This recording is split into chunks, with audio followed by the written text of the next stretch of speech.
Oh, there we go. What's going on, Dolphins fans? It's the boy Goats Battle Gates back on here. I got the solo intro this week because had a little work schedule last week. You got to pay the bills to get down to Fort Lauderdale. Flights don't pay for themselves, but we got an awesome episode 60. We have Jordan Colbert, safety for the Miami Dolphins, coming on. Young dude coming out he started his college career at Columbia, went to Rhode Island, transferred over, had a hell of a last season in 2023. Rhode Island had one of their best seasons, so Jordan was a big part of that, and we can't wait to have him on, ask him some questions about the young secondary coming in, some trade talk, and let's see how he feels about some video games. Let's get it going, baby. I'm putting the helmet on as always.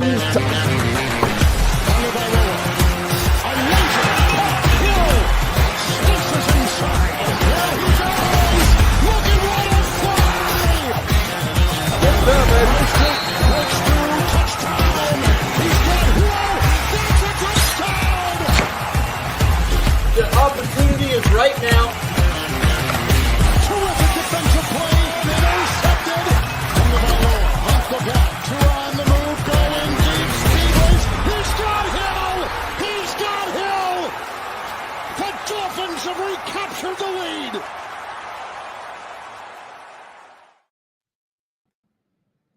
Boys, it's so exciting to be back with you guys. I was watching from afar last week, but happy to be here. Jordan Colbert, welcome to the Dive Bar Podcast. We're very excited to have you on here. How you doing, man?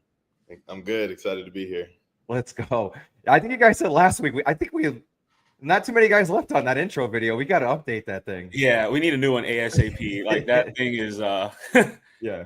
We got all dogs up here. But Jordan, we got like I said, welcome to Dive Bar. But I think we should start that right from the beginning here is you went to Columbia for college and then you transferred over to Rhode Island. Two things I got to ask about that is what's it like to transfer, as a college athlete, D1 college athlete, and then, what was like that transition between Columbia and Rhode Island? Yeah, definitely. So I started at Columbia. I went there for 4 years and I graduated.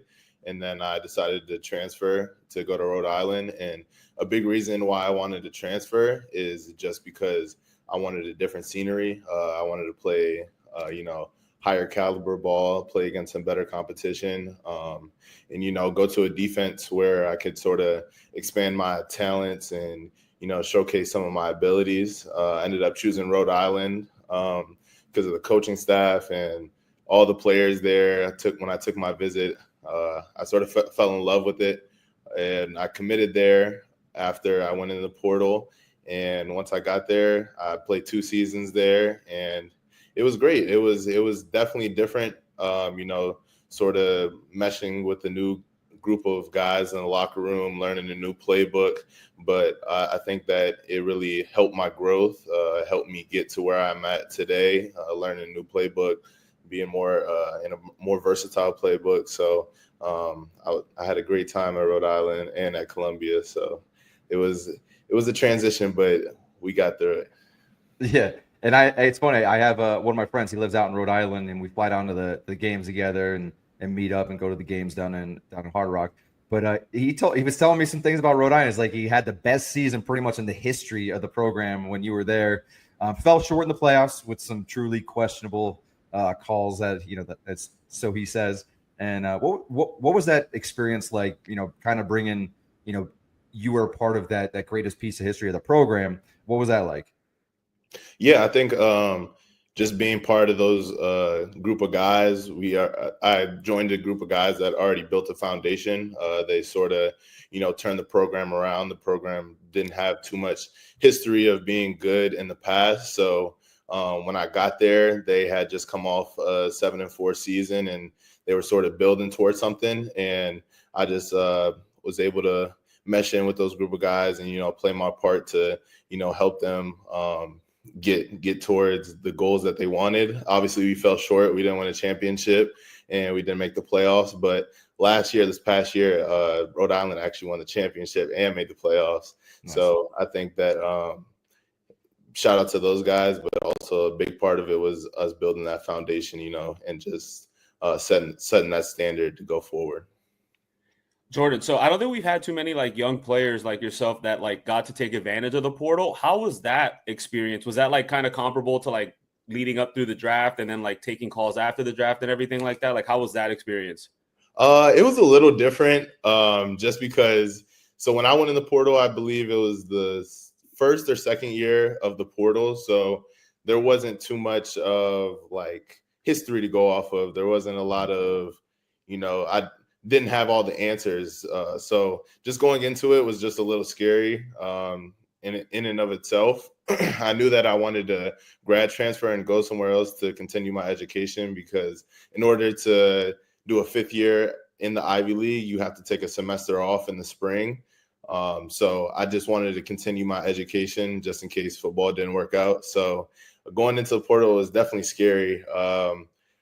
It was a period where I had a whole bunch of coaches calling me in that first week when I posted my film. Like my phone was ringing like nonstop. And then for the next week, it was completely dead. And I was just like what's going on? Like, so it was just definitely scary. And then I was able to find a coaching staff, and really Coach Cooper. He's not at Rhode Island anymore, but he's at University of Wisconsin. But he's someone who really I grew to trust. He was someone who was honest with me throughout the whole process, and just showed me how he can make me a better player. So I trusted him. And then once I had that, I didn't feel comfortable, waiting and just seeing what else could happen. I felt comfortable with Rhode Island, so I was able to pull the trigger. Speaking of, changing places, we've had a bunch of shuffling in the Dolphins land this week. I want to get your opinion on some of the trades, man. It's been a really crazy week.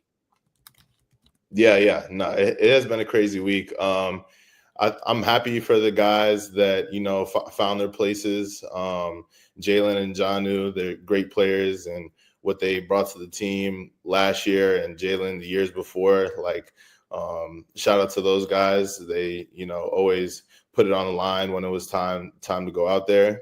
And we were able to get Minka Fitzpatrick. And it's actually crazy because I work out with a guy named Chad Wilson, and I was out there working out with him last week before the trade happened, and Minka was out there. So I was talking to him, just nice. Talking. I don't know if he had rumblings of a trade or anything like that. But I was just talking to him and, just getting to know him a little bit, and just such a good guy. And then I went back out there the next week after the trade, and he was like, yo, it's crazy. Like, we're teammates now. So definitely blessed to have someone in the room who has all those accolades, all pros, Pro Bowls, someone who's done it before, someone who's been an elite safety in the league, someone who is an elite safety in the league. So just taking the chance to, learn from him, learn the little things of the game, the little nuances, how he sees the game, is going to be great having him in the room. And I know he's going to be a great piece for the Dolphins. Yeah, so you mentioned that you working out there with him. Kind of give us a little insight on how he's looking, because I know a lot of people it's kind of like a hot topic this week that like he's lost a step. That's the only reason he was available. Or we've seen some highlights. We see all the stuff, he posts of y'all training and stuff. Obviously, you posted a lot of stuff. How's he looking? He's looking good. I don't think he's lost a step at all, unless he looked even better than before. I don't think he's lost a step at all. We were definitely out there competing. He was moving well, and I was just talking to him, asking him questions, and sort of picking his brain about even just the little drills that we do, and how he incorporates the drills into the field work. And I don't think he's lost a step at all. I think he's going to be a great piece for the Dolphins, and I think it's a great pickup. You grew up in the Northeast, Maryland, Maryland, and you close enough. I grew up in Pennsylvania, New Jersey, that area. But grew up playing there in high school, went to Columbia, then finished your trip to Rhode Island, or your college career at Rhode Island. Man, I know that I fly down there sometimes, man. What's the difference, and what's that transition like playing in that Florida heat? Yeah, that Florida heat is definitely something different. It was crazy because I did my pro day training in Newcastle, Pennsylvania. Mm-hmm. And, it was cold up there, of course, during the winter months. And I came back after pro day, and my parents had moved to Tampa. So I was going through my workouts after pro day, and I was just, thinking, I was like, yeah, it's hot down here. Like there's going to be, at least I'm going to go somewhere that's probably colder, right? Like it's not going to be as hot down here. And I went to the one place that was hotter. So yeah, it's definitely a different beast. Like it's something that you have to train for. And I think that's something that we use as sort of as a weapon when we play. When teams come down here, especially during the early part of the season, when we get in that third and fourth quarter, we're, still going and they're sort of, looking for the oxygen tank. So just being able to use that as a weapon and being able to train down here. And it's also a big reason why I'm stayed down here to train, sort of use that as a weapon and use that as a strength going into camp, going into preseason. So it's tough, but once you get used to it, it's your friend once you look on the other side and you see the other team struggling. It's funny you say that, man, because back in 2022, we had the Bills come down in September, or it might have been early October. I think it might have been September though, and it was one of the two times that Miami beat the Bills in the last 10 years here. You had the fans legit like adding OSHA on Twitter, telling them about how the heat environment is too bad of a workplace for the Bills players and whatnot. And, it's kind of funny just going down there and just seeing the entire sideline covered in sun on the away side and nice and shaded on our side. But it's funny you say that. I'll never forget that, man. The Bills fans, they were all up in arms. They're still mad about it to this day. They're still mad. They're still mad. They will not let that one go. And you know what's crazy? I got a conspiracy theory. We have not played the Bills in early September or October since then, or it's been at night. Yep. If it was in Miami. And I swear to God, I'm like, yo, that's not nothing. That's not nothing. I'm not saying it's something, but it's not nothing. It's funny. I'm the only one of us three that live down here, and like, yeah, the heat is like, it's just every year is just worse, bro. You sweat going to your car. It's crazy. Yeah, exactly. Like people don't understand. It's not only the heat though; it's the humidity too. Because like other places are hot, but like it's not 90 and 90 like it is here. It's crazy. Man, Eric just pulled the dad joke of the century. Yeah, I finished up in the facility, and by the time I take my shower and I'm in the car, I'm got to take another shower when I get home. It's crazy. It's bad. It's bad. Yeah. It's been 1 week since Eric has announced he's going to be a dad, and he's already dropped his first. It's not the heat that gets you. I'm just warming up. It's the humidity. Gotta get the dad joke going, 1 week, man. All right. So you went to an Ivy League school, obviously, and you were talking about like wanting to finish your college, career out. Did you get your degree, and like what did you get it in? Yeah, so I got my degree from Columbia. I got my bachelor's in psychology, and then when I got to Rhode Island, I was thinking about doing a master's in psychology, but it would have just took too much time to finish that. So I ended up getting an MBA when I was at Rhode Island, and then I have a certificate in human resources as well. So I was able to, get some accolades while I was in school, sort of stack up those degrees. Nothing wrong with that. Yeah. Is psychology something you think you want to pursue after playing? Yeah. I think that it's a big interest. I don't exactly know what I want to get into exactly, but psychology is definitely something that strikes me home. I like the idea of helping people. I like the idea of being involved in mental health. And I think it's something that's important and something that's not really talked about, especially in the male setting. It's something that needs to be addressed more. And I think the world and the NFL and everybody is doing a good job of sort of making that more on the forefront. So I think that's definitely a possibility, even though I'm open to other possibilities as well. So we touched on the trade earlier. Obviously, Jalen Ramsey no longer leading the charge in the cornerback room. So OTAs just kind of wrapped up. Was anybody kind of like trying to take charge, like step up into that role? Like who's kind of leading the way now? Yeah, I think we got a whole group of guys that are really stepping up in that room. They obviously with Jalen being gone had to step up and take that role of checking Malik Washington and Jalen Waddle. So guys like Storm Duck, Ethan Bonner, Isaiah Johnson, Kendall Sheffield, and Jason Marshall, the guy that we just drafted as well. Those are all guys who are really talented. And I think with more playing time, with more opportunities, I think you guys are going to see in preseason that we got some guys out there. You know, Jalen's one hell of a player, but we definitely got some guys to, you know, step up and fill the role, and I think they're ready. And they got the right attitude. They're going about it each and every day, you know, playing like it's their last day at every single practice. So going through training camp and preseason, I think you guys will see that we got some guys, we got some dogs in that room. It's funny you say that, and I brought up my friend that is from Rhode Island, you know, earlier in the episode. But he was down there. He was down in South Florida for the Florida Panthers. He went to the Stanley Cup games, and he just does his walks. Like he walks like 12 miles a day. Like he gets up early, goes for walks down in South Florida, and he was crossing the bridge over by the Elbow Room there, you know, Fort Lauderdale, and he saw Coach McDaniel and his wife walking up the bridge, and he was wearing all his Dolphin stuff. He's wearing his Dolphins hat, and Mike actually stopped and talked to him. And he is like, listen, man, he's like, there's one thing about the season. He's like, we're going to surprise a lot of people this year who are kind of low on us, or if they're low on us, you know, we lost some guys. We're a young team now. He said a lot of people are going to be surprised. Yeah, definitely. Yeah, I think we're definitely a young team, and with that comes with a lot of people who have a lot to prove. So just taking the opportunity each and every day. I know that me, myself being a young guy, just the energy in the locker room is really different. We really just want to, you know, be able to, you know, live up to all the hype. You know what I'm saying?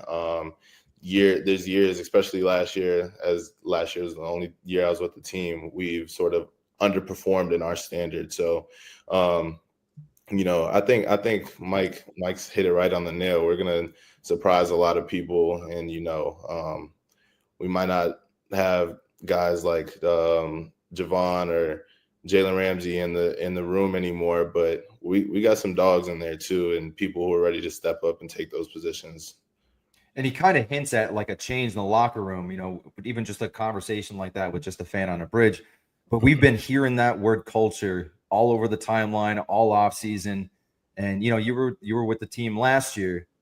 You know, you don't have to get into anything that you don't want to, but, you know, there's been short OTAs already, but do you see that culture shift? You know, as fans, we keep seeing it, hear it on the timeline, but we want to hear it from the players.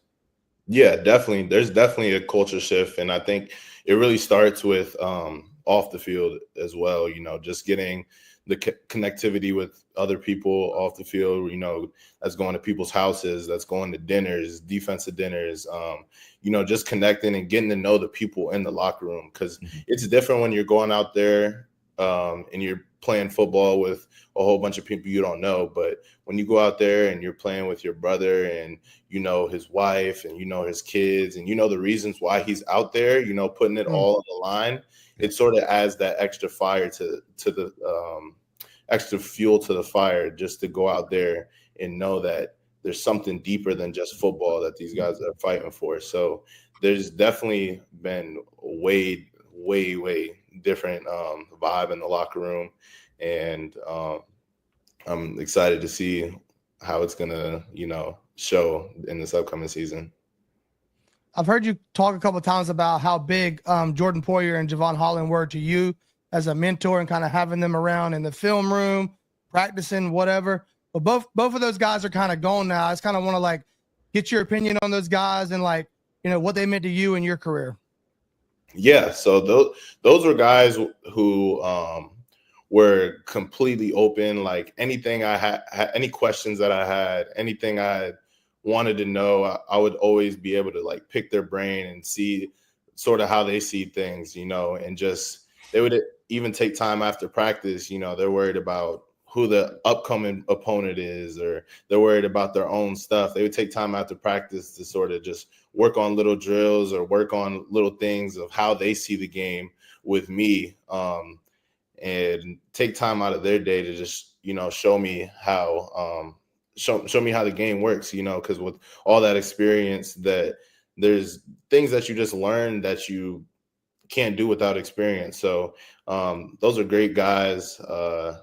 I loved having them in the locker room. Loved having them in the safety room just to, pick their brain. And I think the proof is in the pudding. They've been great players in the league before. And even though they both would probably say they didn't have their best season last year, they always took the time to, help me and help the other safeties, help the younger guys, and sort of be that positive light in the locker room to, keep the culture going, keep the wheel going, and keep making me a better player. And so I really appreciate those guys. Those are my brothers.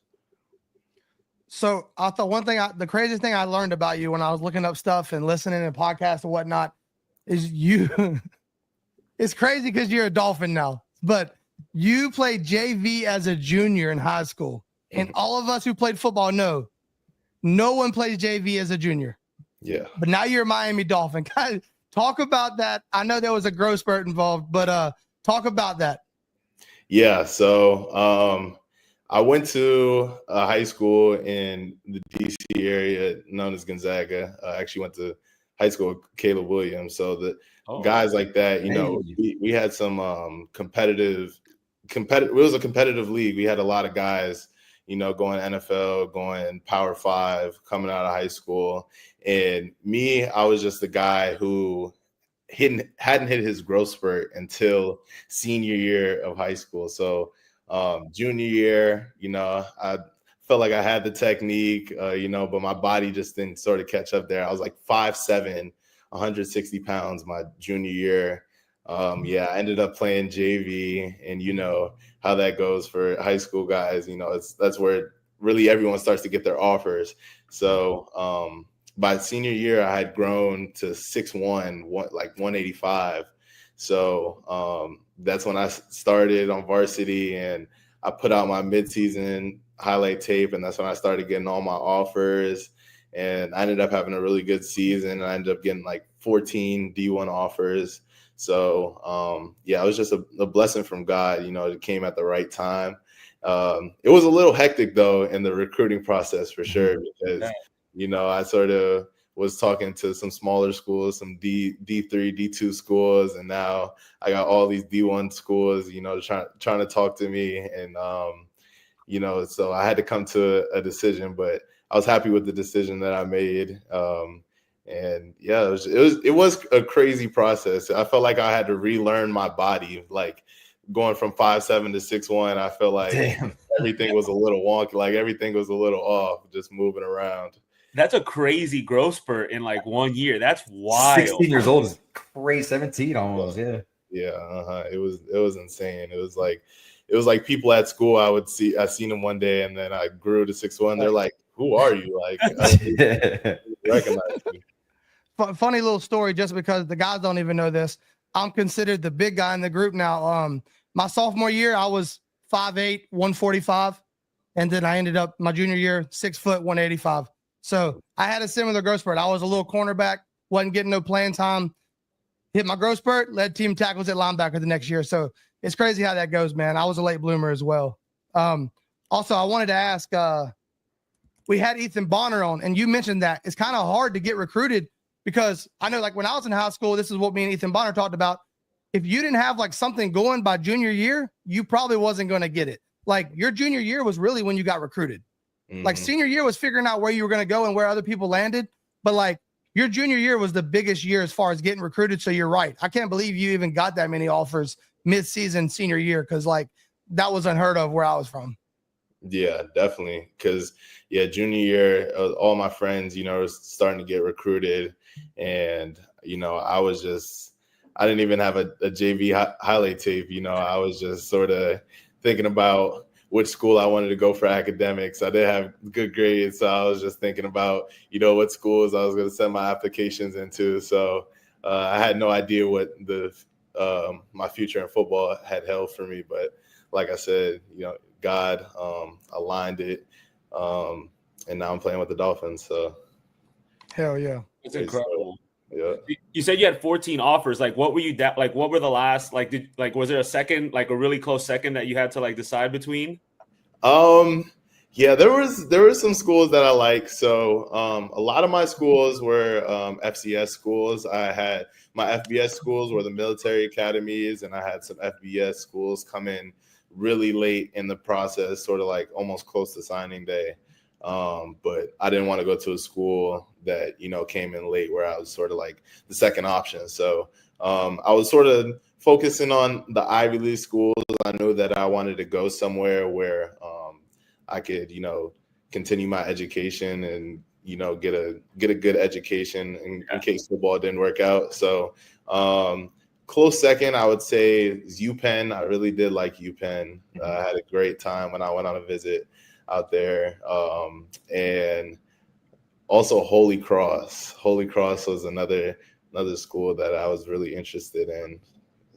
That's an impressive list, man. Especially like considering like everything that's crazy.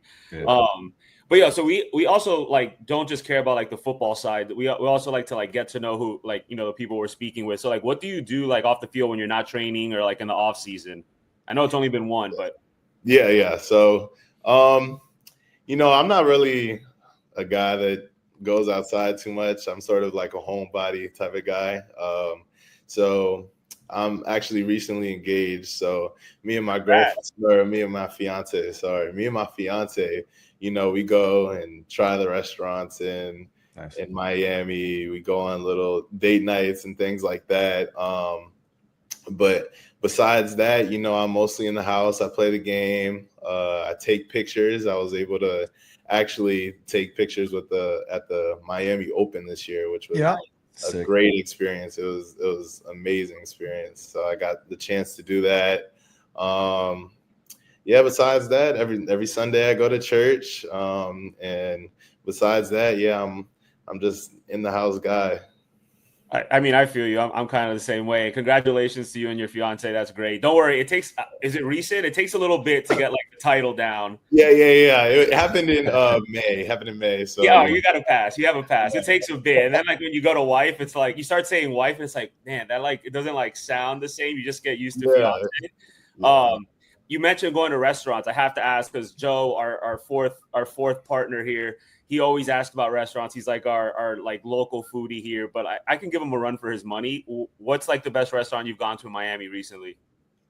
Recently there's one restaurant sort of close to where I stay. It's called Brandon's African American Bistro, and it's like a soul food place, and it's over at Pembroke Pines. Okay. And their food is really, really good. I was amazed. I went with my dad actually because when Taj Washington actually recommended it to me.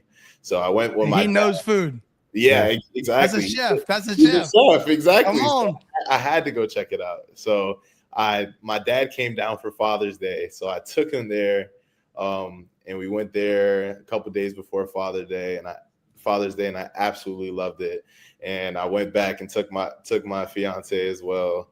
And yeah, that's definitely top of the list. Have you taken her to Sonny's yet in Miami? I have not taken her to Sonny's, but I need to. Make the reservation. It'll take a little. Maybe you probably have more pull than me, or else I would hope. But like, take the reservation and take her. It's so worth it, bro. It's fire. Like, It's worth it. I'll write that down because I've been looking for some places as well. Yeah, it's gas. It's so good. Have you ever dropped that? Have you ever, reservations maybe a week or two out and be like, might not play for the Dolphins? You ever drop one of those? I'm just saying. I'm just saying. No, I'm not that type of guy. I'm sort of a guy where I don't like people to know. I'm the guy where they ask me what I do for a living. I work at Home Depot type of guy. I gotta sort of fill people out before I give them the real answer. Yeah. Well, we know you play for the Dolphins, so your guys SOL there. Oh, good. This would be a funny episode though if you did work for like Best Buy. We'll tag Sonny's on the clip and tag you on IG so that way hopefully they can hook it up. Yeah, I'd appreciate that. So you said you're a big gamer. What do you like to play? I play Warzone, 2K, Okay. That's really what I've been on recently. I'm waiting for the NCAA to drop. I'm going to be back on that for sure. I didn't play the last Madden, but I'm thinking about getting it this year. Looks good. See, yeah, it does look good. They look like they're making some. They're trying. Yeah. So I jumped back on Verdansk when it came back. Okay, bro. Like, I mean, Rebirth was good. Like after Verdansk, and then it kind of just felt with like that Vietnam map and all that. I'm like, it's just not. It's the best map I've ever played ever in my life. Like any first person shooter, any online game, like Verdansk is the shit. Yeah, it's the best. I'm normally just like a Madden franchise guy. The new NCAA, obviously, I got into that. I love building programs, recruiting, trying to land 5 stars. Programs. But my daughter has got me on Fortnite lately. And funny enough, our other guy, Joe, his wife made the mistake of buying him a Nintendo Switch. Oh, yeah. Not knowing he was going to get addicted to Fortnite. So he's been getting me to play. So me, my daughter, and Joe been running trios on Fortnite. And man, I haven't played MLB in a long time. Oh, so good. Social media is so big now. You see all these games, and I'm like, man, I want to do Road to the Show. I started Road to the Show last week. You start in high school with the metal bats. Dude, I'm hooked. Dude, it is hard. It's not like easy. That's the other thing. Like, you don't just knock homers. Like, you struggle. So, like, I really love that. I like starting from the bottom and, like, actually earning, it's pretty cool. Yeah, I tried to give Road, what is it called? Road to the Show. Road to the Show. I tried to give it a chance, but I was just so bad. I had to put it down. It's a hard game. I'm one of those guys that gets frustrated when I'm not too good at the game. So, I'll give it a week or two, but if I'm not making any progress, that game's probably getting deleted off my system. Well, it's kind of funny. It would be funny watching you like build your Road to Show or Road to Glory on NCAA, because it's like you're kind of doing that in real life right now. Yeah. So it's like, do you create yourself or do you create like an alter ego? Do you like play quarterback? What do you do on Road to Glory? Yeah, Road to Glory, I play quarterback. I'm not going to lie. I'm one of those guys who I need the ball in my hand every single play, and I need to be making plays. Like, I need to be out there balling, and if I'm not, I might start the whole season over. So, I definitely like playing that. When it first came out last off season, I was on it a lot. So I started with that, and then I sort of went to the franchise, started building up, getting the 5-star recruits, like you said, and I built up some programs, man. I built up some stellar programs. Other schools can't even compete. Alabama, LSU's, they're nothing compared to my programs that I built up. Who did you start your programs with? I did. I forgot which.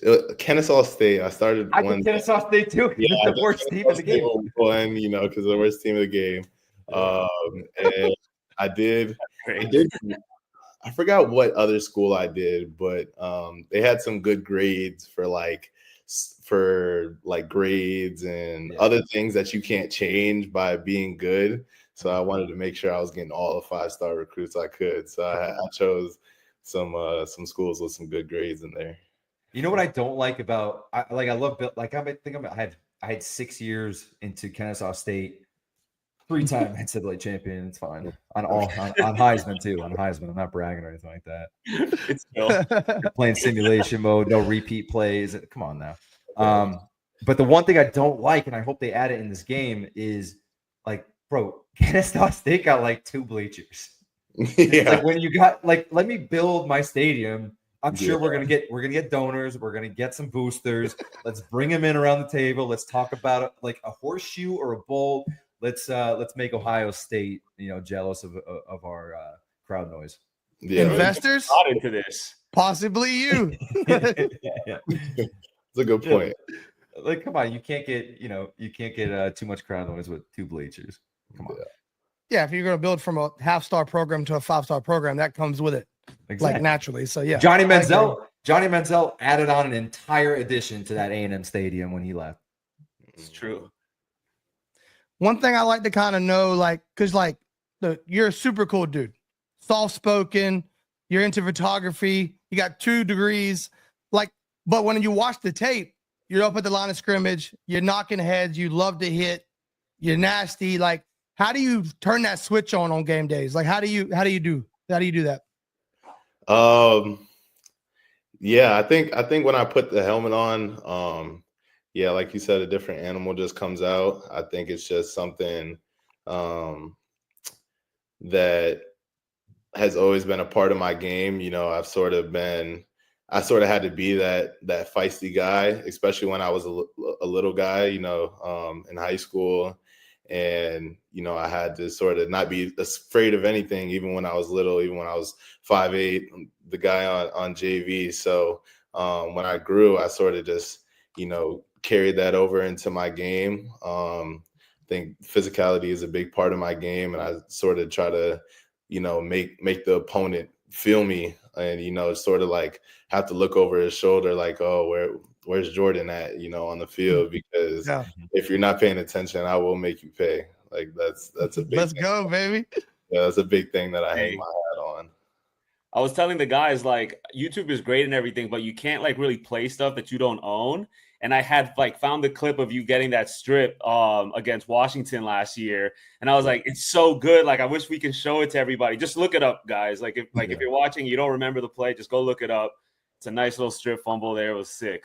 Actually, what's funny is this will be now played on Tuesday, and we'll be in the chat interacting, because we have a ton of people come in and they interact with the episode. So we're gonna drop that. This is our cue to drop that into the chat so people can go watch it. Okay, yeah, good. Bobby talked about flipping that switch, and, you know, obviously you lost some guys in the safety room. You know, 2 starters. You lost Holland and, you know, Jordan. You know, going to different teams, but, you know, I think, you know, Mike McDaniel preaches this all the time, is it breeds opportunity. Is how are you approaching this season with such like a young defensive secondary? Yeah. With, you know, guys leaving, I think that I just have the same mentality every day, no matter if the same people are here or no matter what happens. I first just look at the opportunity that I have and know that I'm blessed to be in this spot. And I sort of don't take it for granted at any point. So just with the opportunities in front of me, I just try to work hard every day in, day out, whether that's the weight room, whether that's on the field, and, you know, just sort of build trust with the coaches, being able to be one day, you know, Mike McDaniel's calling my name and he's like, you know, you're out there, you're the starting safety, and he has full trust in me. And, you know, that starts with me putting in the work and sort of giving him the chance to do that, and, you know, proving myself. And that starts with special teams. That starts with everything that I do. So I think I've done a good job of doing that so far, and it's something that I sort of want to expand on, you know, and throughout the preseason, you know, sort of work my way up and start building that trust piece by piece to the point where, you know, Mike McDaniel can trust me with anything. And speaking of Mike, you know, we don't really ask about him a lot, and I just want to make sure that we ask about him. Like, what was your first interaction with Mike like, and what's it like playing under him? And, you know, the only reason why I bring that up is because, I mean, you're on Twitter yourself. Like, you see, you know, he's a player's coach. He's this, he's that. You know, sometimes he's not hard enough on the players. So, you know, he needs to enact some discipline on the players, whatnot. But just your perspective on Mike, like, can he turn it up? Yeah, Mike is definitely a guy who can turn it up. I think that people sort of see this one side of him where he is a player's coach. He does care about his players a lot. He cares about each and every single person in the room. I remember during OTAs that just passed, he came up and talked to me and just told me like how proud of me he was for working, my work ethic, and just the person who I was, and how much he fucks. Well, I don't know. You're good. We can curse. We know he curses.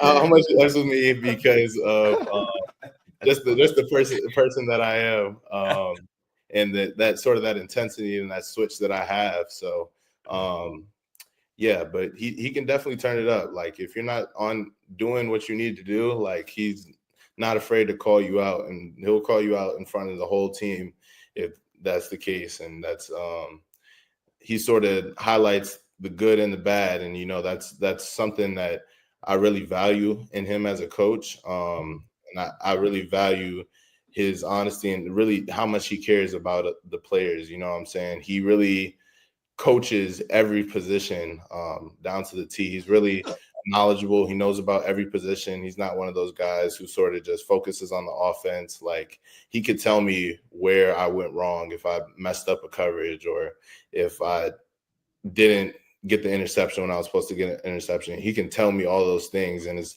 down to little steps. It's down to, it could be one wrong step that I took. So that's someone that I love playing for. That's so really Mike's just not the offensive guru. He's just a ball knower. He ball knower. Like, that's good to hear, because he's kind of been cornered into that like title. Like, that was nice to hear about him.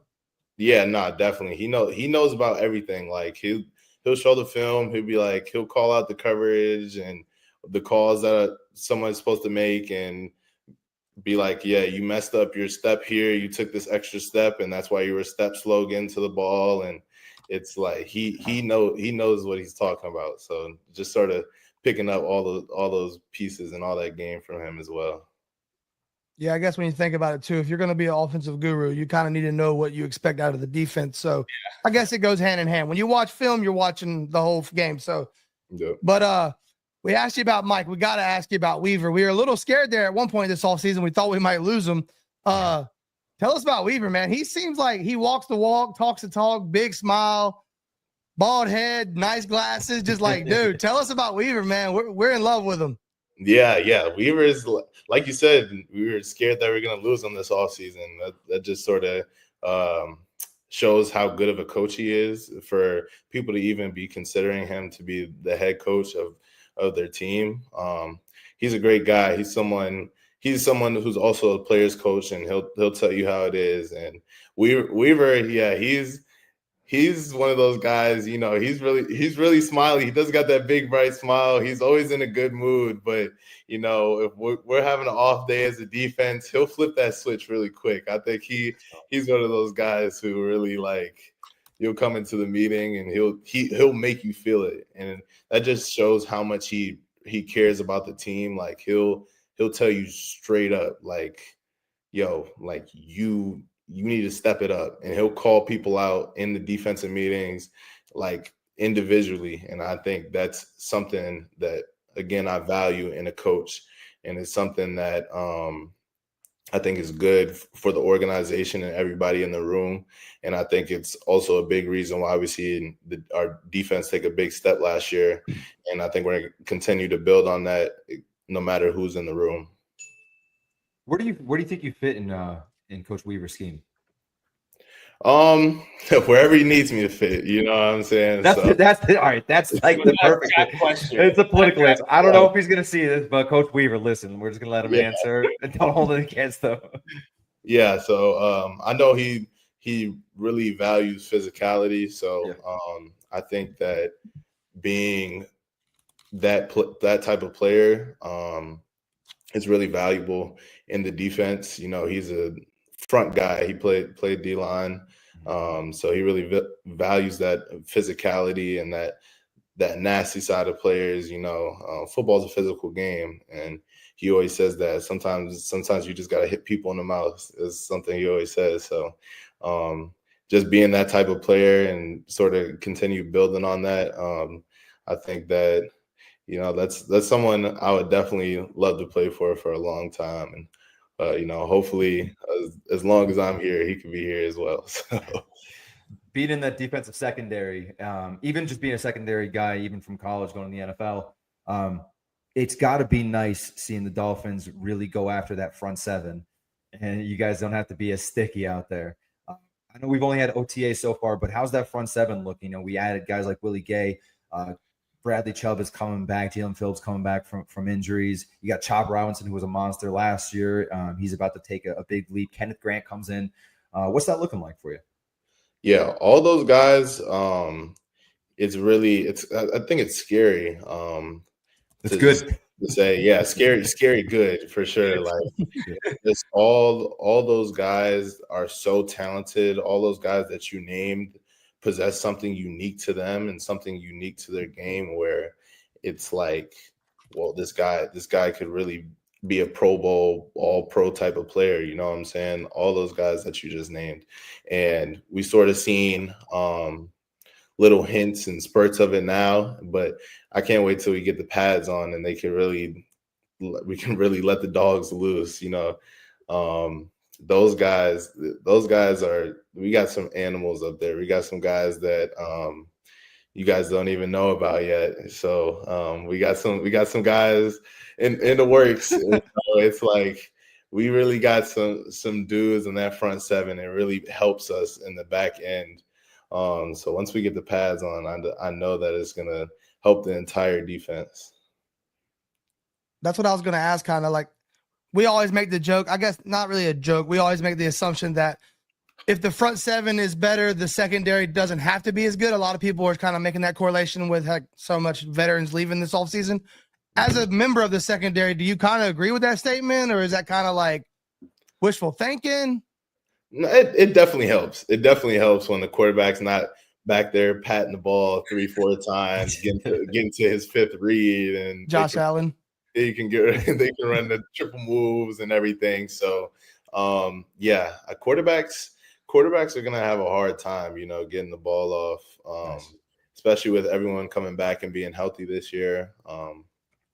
We're gonna be. I think we have the top front seven. I can actually say that. I think we have a top front seven, and we, you know, it hasn't all come together because we have injuries and guys, you know, coming in. We got Kenneth, who's a rookie. So when it all comes together and all those guys are in the mix, don't be surprised when they're talking about our front seven as one of the best front sevens in the entire league. I'll tell you what, the fan base feels the same way. It's you know, we're out here in these Twitter streets, as I call them, but yeah, I mean, we feel the same way. We're like, I think very rarely is the Dolphins fan base in consensus on something. And that front seven, I think everyone's like, dude, we can come into the season with the top 5 front seven. Everybody's healthy. But yeah, that's awesome to hear. And people would be mad at us if we didn't ask about Kenneth Grant and like what you saw like in OTAs. Like, you're around big guys all the time, but was he like noticeably like that much bigger? Like, anything you can tell us on our first round pick? Yeah. He's a monster, and he's only gonna just keep getting better. You know, Zach Sealer's really taken him under his wing, and you know, helped him develop his game early. I know he's someone that we're gonna have to rely on throughout the season. So Kenneth is one of the hard worker, and for a big guy, he's like something that I noticed. This guy is like flexible. Like, he's very like, he can move very well for his size, which is something that's not common at all. Like, it's really actually very scary how flexible he is. So with that, you know, some of his college highlights, him chasing down running backs and stuff like that, that's only going to keep happening in the league, and he's only going to keep getting better. So I'm really excited to see his growth, and I've already seen it so far, and I'm really excited to see what he's going to do this year. Dude, he chases a running back 50 yards down the field at Hard Rock. That place is going to go bananas. I hope it's not 50 yards down the field, bro. Hopefully it's not that far. Yeah. Where the hell is Jordan? Hey, I kind of want to ask this because, like, I feel like I think I know the answer. I hope I know the answer. But who do y'all look at as the leader of the defense? Who is number one? Who is like the voice of the defense? The voice, Zach Sealer's up there. Jordan Brooks.